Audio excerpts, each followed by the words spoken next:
makambo tokomona na Kisasa. Eh eh eh eh eh ah mama photo sokolande mitema maboko te ba congolais pe ba africain nyonso tout obeba ye mongo nani mokonza mboka ifatala makambo.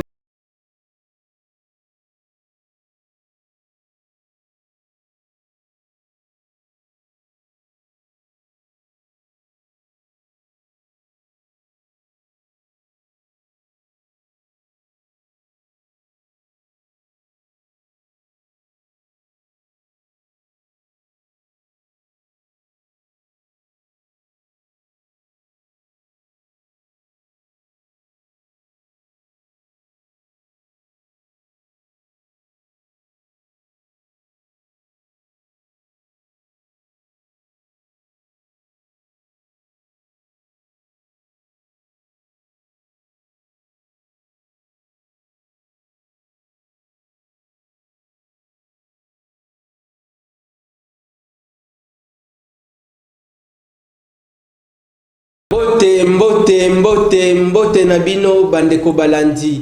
Il y a Kinactu Télévision, votre partenaire d'excellence. Grand merci. Nabino Baimbo Katokotanino Lisusu na rendez-vous politique en Lingala, Panza Sekele. Boyebi exceptionnellement te présente à Panza Sekele version spéciale grand plateau. Mais les lots, soit mi bongo na kati ya plateau, ya Kinactu Télévision comme d'habitude.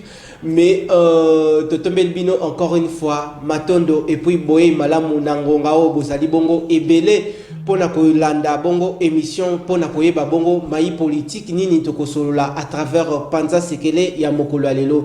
Boyebi comme d'habitude Panza Sekele zala koloko la match ya Vita Imana bozala ke Belé liboso etando pona boyeba nini ekolobama na ba invité spécial ba invité de marque auto zalaka toujours na habitude ya ko bengisi la bino bango pona baya ko apporter ba piste de solutions toté ba proposition na gouvernement en place pona baye ba bisikani ni population mboka Congo azali bongo na kokoso pone sunga bongo tata mokonzi ekolo ayeba bongo kobongisa musala oyo ba congolais ba ko juger kaka na 2023 po ekozala na fin ya mandat na ye. Numéro ya téléphone oyo eza bongo affiché na etando na yo ndeko ezali pono benga biso te mais komela biso uniquement mutuna na yo toko soumettre yango epai ya élu du peuple pona aye awa na plateau pona koya kolobelela bino. Grand merci l'équipe technique 4 bras Seigneur Patiengo ina réalisation ya émission Mokolo Lelo na moni complicité technique du côté de la régie finale Light Motonge Richard Machita na moni bongo na bilili soki boko mona ba image ya kitoko makasi bopesa bongo grand merci na mwana mboka Enoch Mbala na bosanité Shadrack Shulungu baimboka à travers émission Mokolo Lelo boy baete na ba sujet otolengeli na Mokolo Lelo tokolobela makambo matali loi électorale tokolobela lisusu makambo matali avenir ya union sacrée tokovanda lisusu pona ko édifier bino pona topindola lisusu na senase pona kobimisa yango libanda to panza bongo basekele pona to solola likambo etali bongo tension entre la RDC et le Rwanda natina na yango toyambeli bino à travers Panza Sekele ya mokolo lelo le baoba ya classe politique congolaise a sali ebele azol kolembate kosala pona ko répondre na ba préoccupation na bino population et puis na classe politique congolaise mwana mboka Isaac Bakuku on a ko rappeler azali bongo cadre na lingomba politique ensemble pour la République ya mwana mboka Moïse Katumbi Chapwe Opé topesi mbote tozalaki ne ensemble na table ronde. Grand merci na yo mwana mboka boye malamu encore une fois na Panza Sekele na pesio matonde mingi na sengi bolimbisi na epa na balandi na etando eke na yo pa mikolo leke ebele bazomona nga lisusu te yo mokolobi ba agenda eza mobulu alors yango wana na sepeli na mokolo lelo ndenge obenga na etando eke na yo pona na ya tosolola makambo etali baimboka ndenge mboka za kotambwisama ya yambo na pesi balandi na onyo sombote mingi oyo bazakula na biso na mokili mobimba à travers internet, à travers pena bilili, à travers pena banzela mususu oyo balandaka pe basepelaka na émission na yo yango ya yambo nazo pesa bana nyoso ya Kongo mbote bakanga motema tozali kaka na likomoko za kotungisa biso il faut totelemela yango ezali ba provocation oyo ya Rwanda amoni turo oyo lokola baimboka bamoni keno mibeko musumu kondazwaki eza koleka na nzela oyo biso zo kosepela mpo na yango wana zo nango baikampiko totelema lokola mobali atelemaka likolo moko azotelema mpo na keno likambo ezali fo kosilisa yango wana napesi bango mbote eza koencourage bango napesi bandeko ya biso ya Kinshasa nyonso mbote mpe nasengi na bandeko ya mboka ya Kinshasa lokola pe elanga ekomi bobongisa mabulu eza na kati ya babalabala oyo na bamisala oyo eza ndambo tana avenue Victoire kolongwa pont surtout côté maison de la Bible wana kalamu wana okoma na université okoma na avenue de la Bible banzela basali ndambo est-ce que bazosala nzela ndambo pona nini pe bazokende bisika misusu ndenge nini awa na flambeau ekomi le lac donc na moni toza na kati ya ngumba mboka Kinshasa lokola elanga ekomi eza moyen pona koluka kobongisa nzela na kati ya ngumba Kinshasa et puis naza kopesa mbote na bana ya Équateur Mambenga Pilipili Bende na bana territoire ya Bolomba pe naza ko profiter pona yebisa boye bana ya Équateur Mambenga, bana ya ville ya Mbandaka, bana ya Sud Ubangi, Gemena, Nord Ubangi, Bado, Mongala, Lisala, Chwapa, Bwende, Omilenge le pona cellule d'appui à l'implantation et ensemble pour la République, ezako komena bino na poso ezakoya. Boye balenge bokoya mabango et puis ezapona implantation il y a ensemble eza parti moko jeune eza parti oyo ebotami mikolo yo esengeli tosenga bokotisami ou adhésion ya baimboka yango tozosenga bandeko na biso ya Grand Équateur que ensemble pour la République oyo mokamba minango ezali Moïse Katumbi chapo epesi mbote na pe na profiter na pesi epe mbote na bandeko na biso lokola honorable Vano Kiboko Yemoko conseiller spécial et politique Kalonda Salomon Escadela donc Pierrot na pesi bandeko nyonso ya cellule d'appui mbote pona été na Grand Équateur boyamba vraiment bango na lolenge longo bani que parti wana tango Yemoko Moïse Katumbi parce que c'est les akoya lokola Jean-Baptiste tango Yemoko akoya boko sola Moïse Katumbi chapeau. Merci Nayo iyo kosolola bongo na lingala ezali likambo ya sonité parce que lingala ezali parmi les 4 langues nationales ya mboka boyebi ete tozali bongo na Kikongo, tozali na lingala, tozali na Chiluba, tozali bongo na Swahili. Papa, maman esika okotala biso ndeko elenge ndeko mobali ndeko mwasi kozala bongo na complexe ya portugais te, ya langue portugaise te, ya français te, il y a anglais mais avant mwana ye babongo langue ya bapaya mais sengeli nanu kobanda na mwana na base ay babongo base ba langue nationale ya mboka ezali bongo importante okomona na ba famille mususu parents za ko toujours ko tindika mwana ay babongo français ay babongo anglais pendant que mwana ayebi ni langue nationale na ya mboka wana ezali makanisi ya mabe et ben sengeli to sala bongo promotion ya culture na biso. Ndeko Isaac Bakuko ozali bongo à l'honneur. Grand merci encore une fois pour na sens na yo ya disponibilité. Lelo ozali pona opanza pona tobongisa. Tozoko tonga pona totonga mboka. Lelo yo avant to kusimba bongo ba sujet to lengeli bongo na mokola lelo na panza sekele état de santé ya ensemble et ça le lenge boni. Est-ce que climat au sein de l'ensemble ezali bon enfant? Parce que to komona ba mbiaka pe bazana kati wana kotala mbiaka lokola Olivier Kamitatu mbote sika azali kotala lokola ba Gentil du Katanga Christian Mwando kotala lisusu lokola bandeko lokola ba nani Francis Kalombo solution to PCP mbote sika azali lolenge moko yo pe ba obaya politique congolaise ozawana na kati ndeko Isaac Bakoko lelo santé ensemble yemoko et puis na kati ya union sacrée. Est-ce que le climat est bon enfant? En tout cas, pour la biso ensemble pour la République, ambiance est un bon enfant. Nous sommes tambolama na lolenge ya vision ya mokambi ya parti na biso Moïse Katumbi Chapwe. Aebi du 1er au 3, tous en école du savoir que laisse ya boyebi oyo bilenge kama mi balé na mitano na tuku mitano kama mi balé tuku mitano 250 balandaki koyekola o babengi na lopoto formation ya idéologie na biso le libéralisme social au modèle africain lokola eza incarné na mboka lokola Sénégal, Côte d'Ivoire, denge mboka eza kotambola na libéralisme africain et libéralisme social, économie de marché. Bayekola ki lisusu batala ki nini eloko nini eza na kokoso na kati ya loi électorale. Et puis si je me suis misato, je crois la bosani mais ezaki misato. Donc nous sommes kotambola malam nalobaki na yo ke biso tozali parti moko e botami lelo. Alors tant botami esengeli okende komi panza na Congo mobimba na 26 provinces mobimba ya RDC ya ngona na lobaki tozali na bato oyo baza okende na province ya Grand Bandundu, na province ya Grand Province Orientale, na Grand Kasaï, na Grand Kivu, na Grand Katanga. Vous comprenez?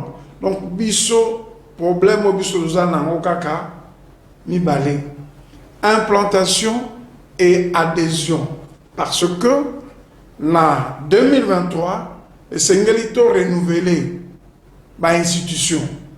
Alors c'est baimboka mutu ba ko renouveler ba institution ezali biso tozali baimboka ba kopona mokonzi député oyo songolo fakala oyo ko koleka a tel mais la bango liboso na itando ya Assemblée nationale. Parlons de l'union sacrée. Tous allez membres de l'union sacrée. Aux hommes en tant que ministre biso bazosala musala malamu, autant que ba mosolo ba Christian Mwando, autant que ba Chéribe Okende, autant que ba nani Tundula, le roi de la plume Mutinga, Moni Maman Abisso, Véronique Ulunga, na Katia Santé. Donc, problème est tous allés battre union sacrée, mais union sacrée qui est que les alliés parole d'évangile. Tant que vous avez la Katia Libota, soit moi, comme vous avez Kokoso, faut que l'oba, pendant que la Libota, Bobongisa. Biso za union sacrée, toza Kokoba, tant que tu le qui ram, Ezamabe, to Kosaki.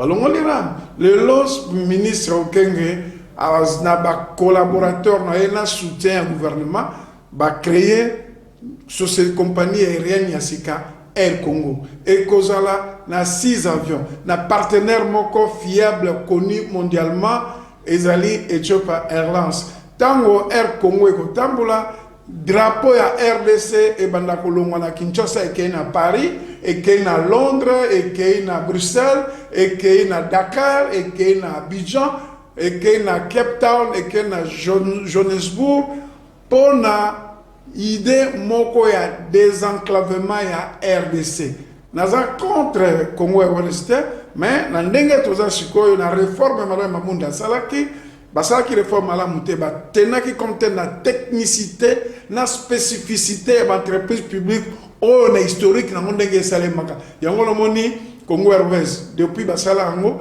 soko za kuteka mumbongo osa musala mumbongo il faut capital et matin amatisa ta flotte mon côté na katia bakisata avion na katia flotte na ye ada problème balé bato na ye bazo futa matin yango ne sengeli ko soutenir compagnie ya sika oyo RDC a un partenaire et puis Yemoko RDC a 71% des parts a majoritaire.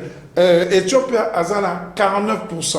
Alors, RDC Ozolinga, ce qui possible atteint que la Congolais 20% pour pas comme on peut propriétaire, actionnaire dans 4 compagnies Air Congo. Il faut qu'on ait la business plan. Il y a société autant la paix, opérationnalité financière économique, il y a Congo Airways. Congo Airways n'a pas de problème belé. Alors on ne peut pas empêcher les Congolais de réfléchir pour le désenclavement. Avion mi balé et zo kokate. Mais on a tobandi na 6, je pense que mi balé ko mi mboka mapaya, mais 4 sur le thème la Kinshasa et Banota pour le Congo et Osaka et le Congo. Félicitations et pas l'équipe il y a ministre Chirebe Okenge, na membre du gouvernement, na président de la République parce que à soutenir l'Ikanisiwana.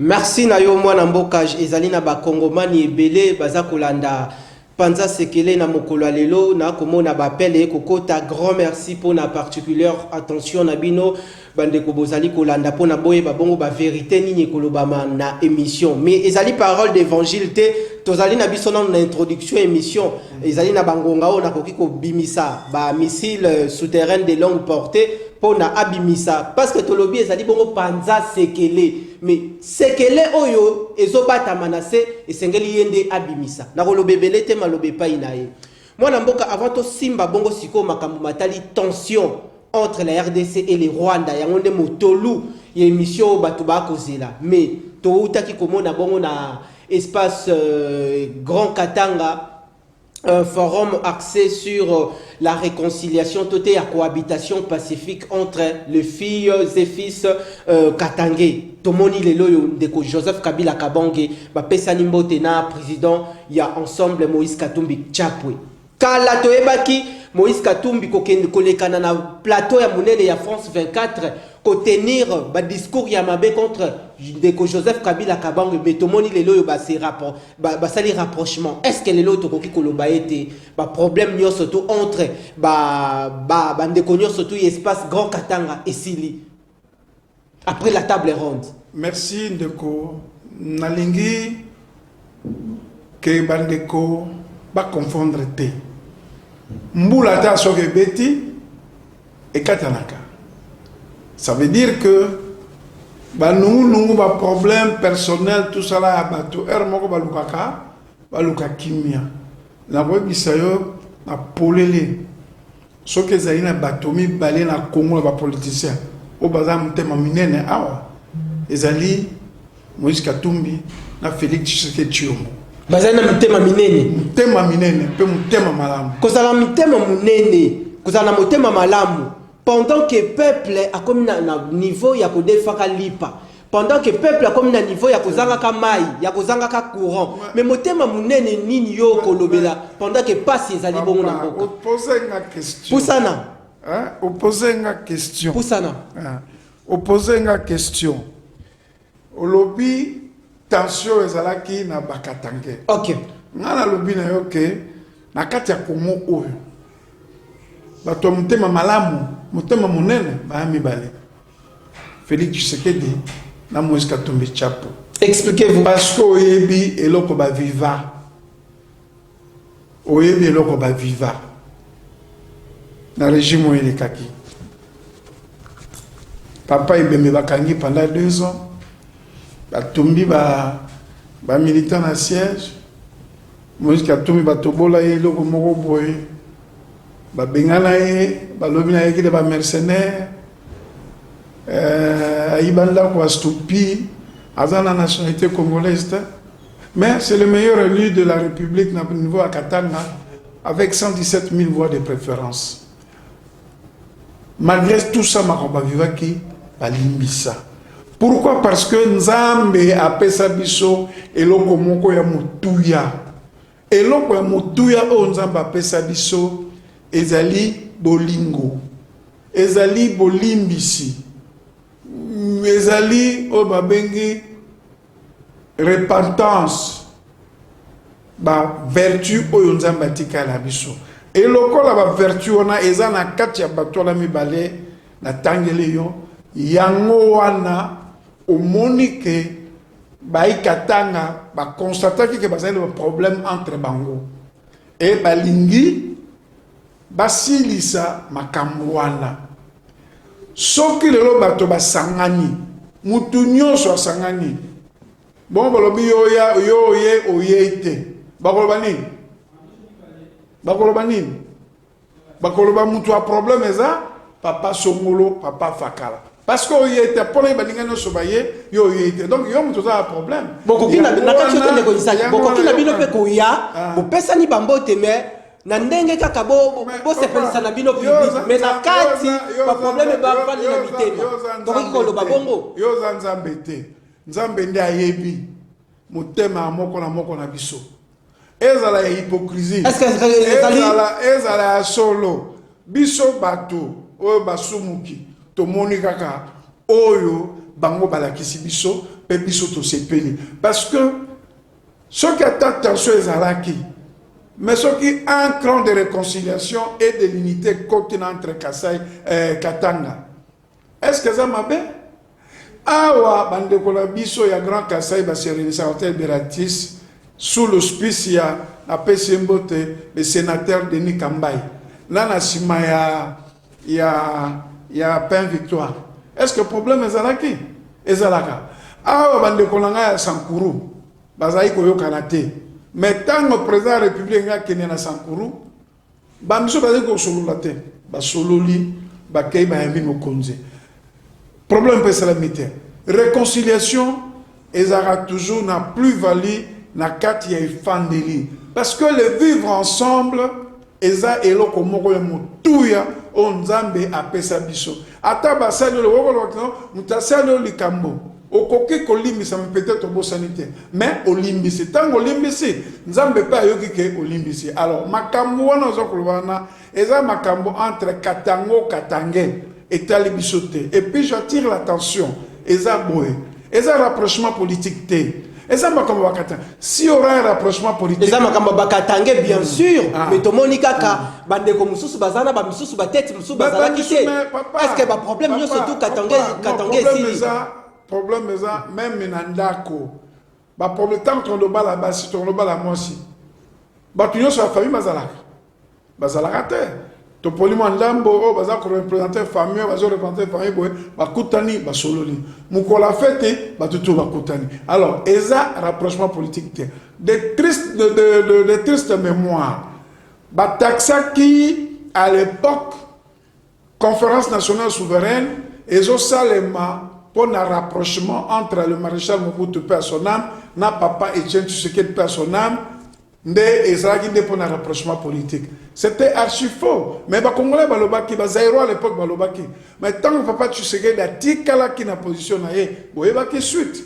Mais si il y aura un rapprochement politique, biso to kosala mona butute, to koloba la moi, pe na micro na na koya koloba, alors problème na biso za ko inciter, to za na problème ya implantation, il y a adhésion, et puis il y a école du savoir rabiso, oyo monaki, Durkab, porte-parole à président Moïse Katumbi, à président qui est conseiller spécial et politique Salomon Escadela Kalonda, c'est ça l'avenir de notre parti, former nos jeunes comme des formateurs, et puis qu'au Panzabango, qui nous faisait la parole évangile, le libéralisme social. Nous ne sommes pas des capitalistes, nous sommes des libéraux africains et sociaux. Donc, pour l'économie des marchés, tout le monde combattre Nzala, combattre le chômage. Makamouana, vous avez insinué État Libisoté. Moukolo rapprochement comme ça. De ça, mais pour le moment, il n'y a rien de là. Il n'y a rien de là, Bandeko Tozali Bongo Kokoba, na rendez-vous du peuple Panza Sekele, Nenge Toko Poussana Bongo, Malembe, mais Toko coïncité Ndeko Isaac Bakuku, Apindole la biso Basekele, Yango Obino public, Boko Zela Basekele. Yango Tozali Poussana, Soki Basekele, Yango, Ako Bomba Yango, Ngonganini Yakoki Kobimisa Yango, Toko Tal, la Kaka Nenge Toko Kinde. Ndeko Isaac Bakuku to simbasiko makambo matali tension entre la RDC et le Rwanda. À l'heure actuelle, vu la gravité de la chose, nangongao lecture nignozo sala du point de vue diplomatique entre Rwanda et la RDC. Merci, mais avant de répondre à mon tournant na yo, et c'est une relayer message Il y a président Moïse Katumbi. Président Moïse Katumbi à l'Obiboye. Azako soutenir le FARDC à 100%. Moussala Bazako Sala est légitime. Et puis, n'a pas conduit. Le président de la République n'a pas Sala que Kimia est contre la Mboka. Donc, wana problème est exact. Les camons attention. Au monde de ko, ce qui au tamboli na lokuta. Baloba moyembi moko na ngai mingi ya yoloba lokuta e mataka na sincère. Mais vérité et yaka na escalier. Pana bitumba wana soko tali malamu de ko na biso Kagame ye na mutuna ye akanisaki ke mabele ya Congo eza mabele ya mboka na ye. Akamati fond de commerce na ye na rancune azalaki nango ya ba phase na 1990 nenge en français on l'avait défait na général Mayele avec 500 militaires nenge ba bengana ki eta ngaka ya kota na Rwanda et akamati génocide comme qui fond de commerce na ye ou aboutika kiango asali marketing atindi bato papa kelolo makambo et a même miso guerre minei ya liboso Afdel ya mi balé RCD ya mi sato SNDP ya minei M23 soki batunie awanga na kaka mais lelo kowanga na vérité monani Yé Kagame aza ko soutenir M23 pendant que ko bundi sabiso na pesi ba konzi ekolo mbote mingi lokumu mingi parce que ba mesure bazui ya ko convoquer ambassadeur ya Rwanda Shadrach ici des approbations na ye ba kamati ba suspendre Rwandais et à la carte Congo et puis à lobby ce qu'elle kimia asala kimia ce qui azui ce qui alingi bitumba tokokena bitumba mais là combat la liboso depuis un 23 na Kagame depuis bitumba to na ngwana. On n'a jamais entendu un langage pareil, au niveau de l'autorité congolaise. Donc, tiens, c'est ça. Donc, les lots congolais, nous devons déstabiliser Mboka Nabiso en soutenant, en finançant matériellement, financièrement, tout. La rébellion, nous sommes Mboka Nabiso, et ça, Kagame. Il y a les lots. Kagame n'est plus un partenaire fiable. Je rends hommage au docteur Denis Mukwege. Azako lo rapport mamping. La prestation de jour va décerner prix Nobel de la paix. Alors, téléphone ou ce sont les téléphones du son, tout ce qui est technologique, ce sont des téléphones du son des Congolais. Madame Emma Bonino, ancien commissaire européen en affaires humanitaires, a toujours rappelé massacre à Makobola, massacre à Tingi Tingi, et on nous sozo les cacao, la Kisangani, tout ça les consomment. Donc, ce que nous pouvons faire aujourd'hui, il faut tout sunga, bandograbiso rwandais et l'armée rwandaise va se débarrasser de Kagame parce que Kagame ne constitue plus un espoir, n'est plus un partenaire fiable pour Nalelo à Solola, pour na Congo. Parce que nous sommes là, lokuta na ye ebimi na poisa. Lokuta na ye ebimi na poisa, ndeko Isaac Bakoko likambo yo ya partie est avec la recrudescence, il y a ba série, il y a ba massacre, zo ça la bongo population mboka ya capitale ya Kisasa, pasi makasi bandeko awa kokende bongo na rond-point Wileri awa tote na nyango awa meli mwa kopo pendant que ba kongomani ebele ba ko perdre ba son na bango na est du pays. tikanga siko na kota siko na pindola siko sekele bande ko baza na besoin obimisande sekele lelo to komona ba dirigeant ebele Monsieur Laurent Désiré Kabila Mobutu Alekana Joseph Kabila Kabange actuellement ndeko Félix Antoine Tshisekedi Tshilombo. Est-ce que liboso la population vérité ni yoko yebisa peuple? Est-ce que ba président na nyoso tout bango nyoso tout balekani kino lelo? Tomoni mon côté azali capable ya kosilisa bongo problème ya guerre na est du pays. Est-ce que tokiko lobaete à la tête du pays tozali na ba homme incompétent? Non, papa. Il faut respecter. Au moins, les politiques, ils ont charge. Au lobby, ils ont fanny, ils ont droit à au ligne démocratie. Il faut respecter le droit. Attends, matin, on t'a mis la main. Attends, matin, on t'a mis la coca. Là, je suis sûr que moi, je bien et personne m'a aidé, mon boboye, et là, il a développé le comme sous. Tout ça, la démocratie, il faut respecter. Et il faut respecter bateau, bazana ma charge. Parce que pour ça, la politique est un charme, il y a un sacrifice. Au bout de que non, non, il faut retirer un mot, et ça a été. Il y a un mot qui évite au maréchal Mobutu, à ce qui n'a pouvoir. Arménie, Arménie a besoin d'un succès, sur le camin, au monde, ils ont comme on a sa population a nostalgie, il y a Faza, il y a forces armées zaïroises. Nostalgie. Est-ce que ça m'a quand même faire des sacs au sein des zones à terrain? Il est vrai qu'il y a eu un problème d'imprudence.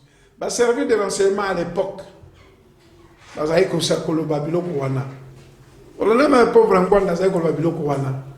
mais les gens ne faisaient pas attention parce que tout ça n'a infiltré. Il y a une guerre, il y a AFDL, depuis Kota, il y a bot, Tilelo ici la raté. Parce que tant que bundi to sali brassage. Brassage o azala ki soki wapi a commis une armée congolaise, a commis policier, a commis militaire, a commis général. Or ti ponaza croit ya transmission ya message. Ce qu'on tali bien beaucoup de nos meilleurs généraux baza wapi. Ba kenena mabele. Ba kenena mabele. Tu prends comme le général Baouma, aujourd'hui le général Mouzamabé, aujourd'hui le colonel Ndala, Mamadou Ndala. Baza pour attaquer ou replier. Parce qu'il y avait aussi une certaine complicité. Et Kagame l'a dit en France 24. Laissez-moi vous corriger. Ils savent, ils savent très bien.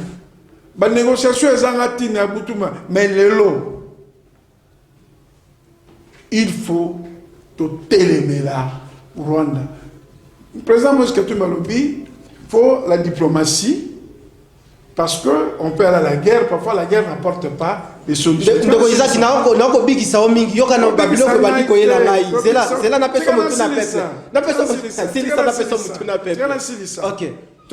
diplomatie, parce qu'il faut se rendre compte que ça fait plus de 20 ans mensonge, rapport, même la communauté internationale était complice.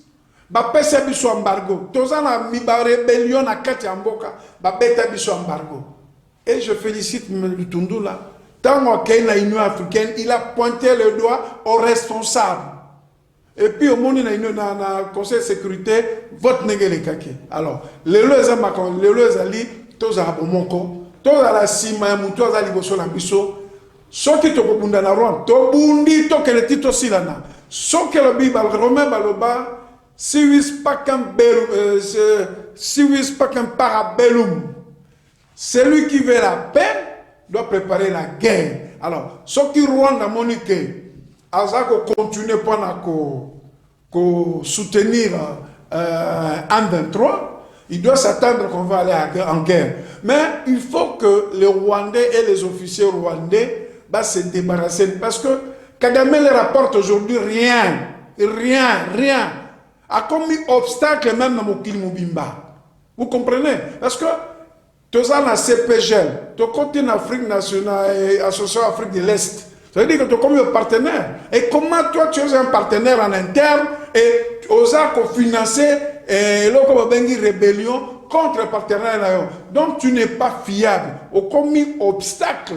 Et même dans le gouvernement congolais, va renouveler le mandat, il y a secrétaire général, il y a francophonie. S'il faut boycotter la francophonie, parce que la Troïka, si je parle de la Troïka, c'est-à-dire l'Union européenne, la Grande-Bretagne, les États-Unis et la Russie, il ne faut pas condamner et pas sanctionner Rwanda, na crime na souffrance alimentaire pour la exploitation illégale, il y a des matières premières, des minéraux à RDC avec certains multinationales. Oh, il faut tout les mélanger, il faut une solution et solution définitive. Une solution et une solution définitive. Ndeko Isaac Tokovanda Sikoyo, wana vanto simba bongo la loi électorale, tomoni bandeko, ba mouvement citoyen na ba bloc patriotique na nouvelle loi na ba mangombe belé, ba tamboli pona kosala ba sit-in, pona pe kosala ba série, ya ba manifestation et puis ya ba marche pona ko réclamer expulsion à l'impératif, il y a ambassadeur rwandais au sol congolais, moi Namboka, Vincent Karega, ou comme le la numéro 10, le la médiateur, Moutou Alamba Kabongo, ballon à midi pour na kokabola bongo sauce, kopesa bongo, oh azali logo la renseignière yandeko Paul Kagame.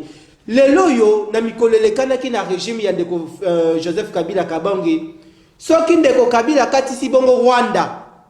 Ndeko Kabila ke bongo kotala ndeko na ye Paul Kagame Rwandais yemoko Kabila Rwandais mais to moni tata mokonzi ekolo kosala ba accord na ndeko Paul Kagame est-ce que monguna oyo abundisaka Congo mbula na mbula yende il faut kosala na ye comment ba accord est-ce que yango na de ba yende bangonde genre ya investissement otozoluka na mboka nde yango et puis de deux comment se fait-il Burundi Rwanda Soki na Uganda, tomoni chef de l'État a sali appel na ba troupes ougandaises baya ko appuyer FARDC. Oh, kino lelo yo résultat ya malonge zate na terrain. Même les gouverneurs, les deux gouverneurs militaires bazo sa lelo côté na terrain. Lelo population est a ko réclamer. Côté la rapprochement ya tata mokonzi ekolo na makambo nyoso to observation. Récite kozala na ba résultat malamu avant to comme en 2023. Et chaque cause dans l'état de siège, tout est résultat malongo peuple à je vais vous dire une chose que qu'on pèse à Mutumbote, qu'on sait la mutu accord de bonne foi, et ça signe faiblesse. Et ça signe qu'il y a faiblesse. Et ça signe il y a élégance, il y a politesse et il pèse à son bâton. Vincent Karega, c'est un simple ambassadeur. Mais dans la diplomatie, il y a la procédure, il faut suivre. Va convoquer, va signifier, et les jours qui vont venir, le gouvernement de la République a déclaré personne non grata. Et c'est bien. À l'époque, nous avons connu trois rébellions instrumentalisées na Kagame. On va dans les procédures d'Addis Abeba, Banine, tout ça là. Non. Un homme civilisé, un homme qui comprend la diplomatie, c'est la procédure à suivre. Ah, lobby, et Rwandais et à soutien. Rwandais et à donc, on va convoquer Karega, Soyi Karega. Bon, bah, comme nous sommes signalés au peuple a bien voté. Et Kevin n'a maille. Non, s'il vous plaît. Les accords, ce sont les intérêts des deux parties. Sauf qu'une des parties ne respecte pas les accords. Les accords deviennent caducs. Ces accords-là, nous avons c'est dans le cadre des relations. Ah, bah, qu'il y a Nairobi. Tu peux trouver des solutions, tu vas dans l'Est, libre circulation de personnes de biens. Tu sais que la zone a intérêt à peuple congolais et intérêt à peuple à région. Monsieur, la Mouka n'a pas le monopole. La Mouka n'a pas le monopole. C'est son droit. Ah, mais c'est un accord. Kolobakor, c'est une bonne chose, mais il faut le publier. Mais c'est accord. Les autres ont un problème. Donc, pour mettre un terme à ça, je l'ai appuyé, il faut faire la guerre contre le Rwanda. Les autres ont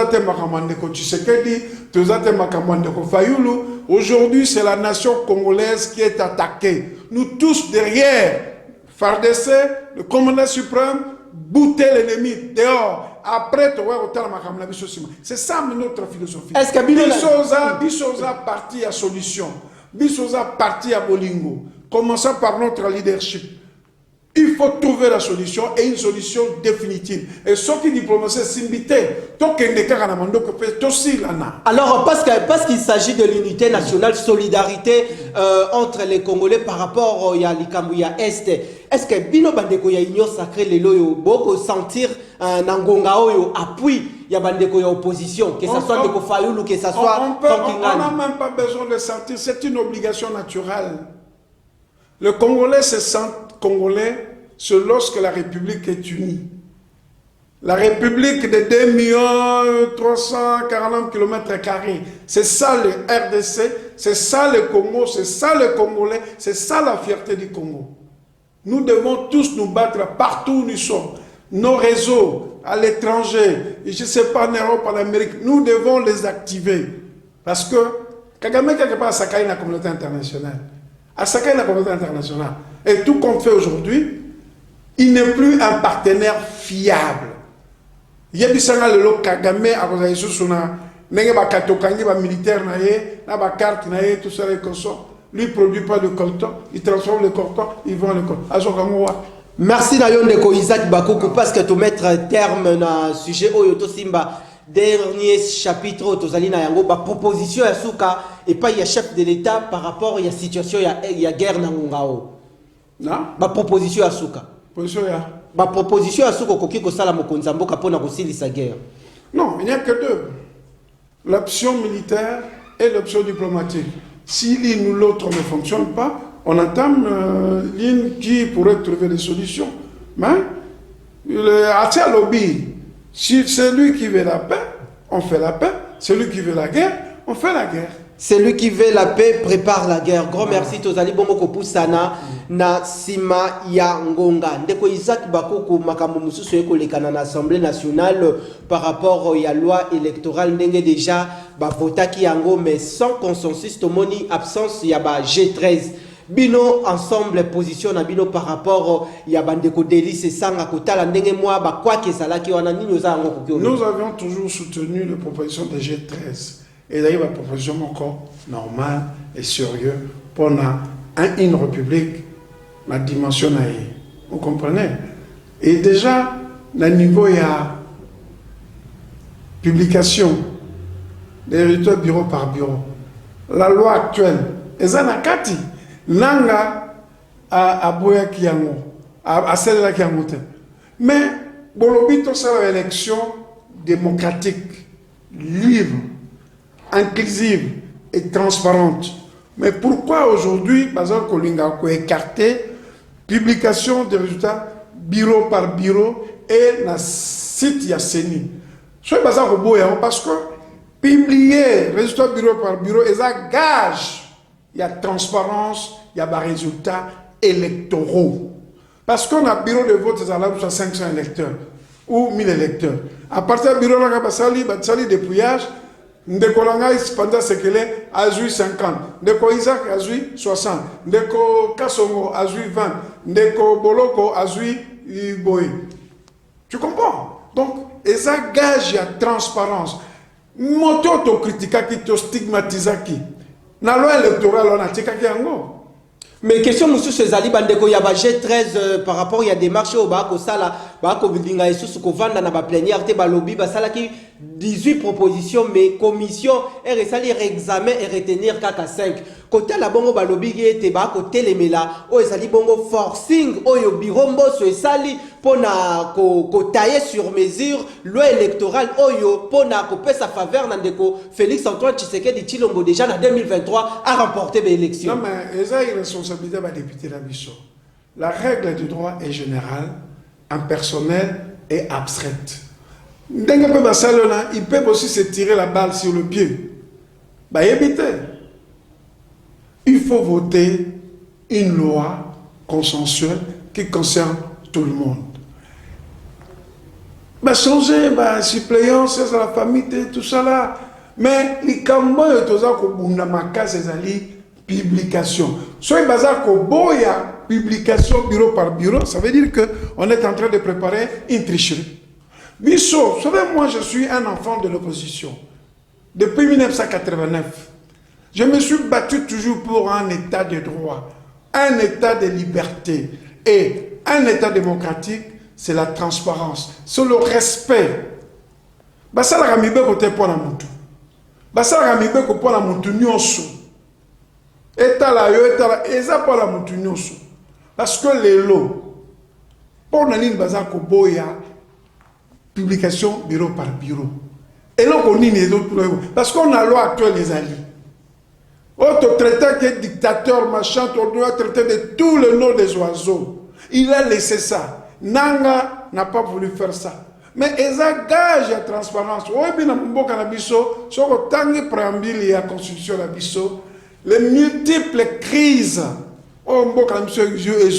Et tout ça continue et crise de légitimité. Parce que tant que c'est la publication, ils ont su pour le peuple. Parce que le peuple a dit que voilà, voter qui papa pendant ce qu'il est. Et il fait ça la traduire. La publication voix wana. Kukuni neza wana pas là-bas publier résultat bureau par bureau. C'est que les neza wana. Tolingi transparence. Tolingi transparence to commis pratiquement na souka y émission ndeko Isaac Bakuku peuple ndemutu akopona yo député abimisa yo député na 2023. Peuple ndemutu akopona bon ndeko Moïse Katumbi comme président de la République na 2023. Dernière question ezali boyi. Awa ndeko Denis Kadima azali contesté pa ya bandeko ya opposition. Et puis nangonga o recensement salemité. Mais chef de l'État ndeko Denis Kadima baza toujours kolakaka ba congolais ke maponomieza na 2023. Est-ce que na 2023 population na azela ba élection to azela te. Soki amoni ba élection te asala nini? Malobe pa ina yo basekeli. Pour la ligne motia Denis Kadima, au président de la République. Ma ponami est constitutionnelle, est obligation constitutionnelle. Ndekoleni Kadima a une obligation de résultat. Constitutionnelle bien sûr, mais il faut qu'il y ait une volonté. À ça, la volonté, il faut une élection et salement. Gouvernement, au moins dans ma élection, vous avez responsabilité. La loi électorale est entraînée. Deux, gouvernement il faut que ma coquille ait solo. Et puis, l'enrôlement. Je vais vous expliquer une chose. Enrôlement dans la recensement de la version mi-balée. L'un ne peut pas empêcher l'autre. Togo ça la recensement, ça la 10 ans. Enrôlement, ça la 3 ou 4 mois, 6 mois et 6 ans. Donc, tout ça, une obligation, maximiser comme peut recette, le besoin de mingi, tout ça là, ma ponan. Et que ça là, et là, quoi, ma longa, pour la présence de ce qu'il dit, et puis pour la délicat d'ima. À ça, l'élection transparente, inclusive, libre et démocratique. Ndeko Isaac Bakuku to komi déjà na souka ya panza sekele je crois to kozoyo mokolo ya semaine prochaine na le peuple d'abord mema lobanini yayo ya souko au peuple akoki ko retenir à travers passage na yo na panza sekele. Peuple ko retenir que bamongo baloba bato babotami lisanga molibumu moko babundaka tango mu les obeta. Soki bu les sili les voisins qui ça veut dire quoi non lelo toza to bundi sami na Rwanda totika la moko to bunda biso banso contre Rwanda et loko ya makasi yango wana ba konzi ba développer diplomatie et puis ba pesa pe caro ba pesa pe bâton diplomatie sans les armes ça loko musicien azaba instrumenté alors na sengi le bande kolanga agra Équateur Mbandaka Bwende Lisala Gemena Badolite Ensemble pour la République, Aza Koyana cellule nae, il y a implantation pour la adhésion massive parce que Yemei, Mosika Tumbi Chapwe, Aza Koya, Kalamingite, na Grand Équateur. A Sengibo et Mbaba Thomas nae le Jean-Baptiste pour la implantation, la territoire le roi Libenge, Kungu, Bolomba, Basankusu, Bikoro, Ingende, Baba Nyosona, Nyosona, Gemena. Tonda ensemble pour la République parce que 2023 Koya. 2023 Ezali Koya Tokozwa Bongo disponibilité Andeko Isaac pour la semaine prochaine. Grand merci na bino population bozalaki ebele pona ko assister na panza sekele ya mokolo lelo na ko rappeler to yambela ki bino mwana mboka azali bongo baoba aussi ya la crème politique congolaise mwana mboka Isaac Bakuku cadre ya lingomba politique ensemble pour la République ya mwana mboka Moïse Katumbi Chapwe. Merci pour la sens et disponibilité. Merci. Grand merci également l'équipe technique double pédale Patiengo Seigneur Nakumbala, Shadrach Chulungu, Light Moutonge, Richard Machita, Nabosanité, Mwanamboka, le PDG André Maboucha, Lumanisha, na Madame Deborah Kabinyanga, et puis rédaction, Yakin Actu Télévision, Tokutani Bongo Nambala Yassima, pour un nouveau numéro, émission, l'émission politique en Lingala, Panza Sekele, rediffusion émission Mokoloya, lundi à partir, il y a 13h45. Grand merci Nabino. Makambo toko monana kisasa